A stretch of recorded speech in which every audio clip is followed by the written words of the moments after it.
අම්මේ කැවිලි ඔක්කොම අදලා ඉවරද? හෙට නොනගතේ ලබනවනේ. අද වැඩ ඔක්කොම ඉවර කරන්න ඕන. මුකුත් නොකර ඉන්න වෙලාව එන්නයි යන්නේ.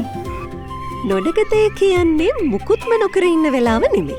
එහෙම අවුරුද්දේ හැම දවසකම අපට එළිය දුන්න ඉර ඊළඟ අවුරුද්දෙත් අපට එළිය දෙන්න සූදානම් වෙන වෙලාව තමයි. ඒ කියන්නේ ඉර මීන රාශියේ ඉඳලා මේෂ රාශියට සංක්‍රාන්ති වෙන වෙලාවට තමයි අපි නොනගතේ කියලා කියන්නේ. ඒ වෙලාවට ඉරත් අලුත් අවුරුද්දට ලෑස්ති වෙන නිසා අපිත් පින් දහම් කටයුතු කරගෙන ගතසිත නිවාගෙන අලුත් අවුරුද්දට ලෑස්ති වෙන්න ඕන.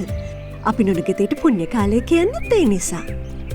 අම්මා කොහොමද මේව දන්නේ? ඔයාගේ ආච්චි අම්මා කියලා දුන්නේ. මගේ දුවත් ඔය දැනගෙන ඉන්න ඕනේ. අවුරුදු සිරිත් විරිත් පරපුරෙන් පරපුරට ගෙන යමින් ගුණ පරපුරක් හැදීම අපි හැමෝගෙම යුතුයකමකි. ඇංක වෙතින් පණිවිඩයක්.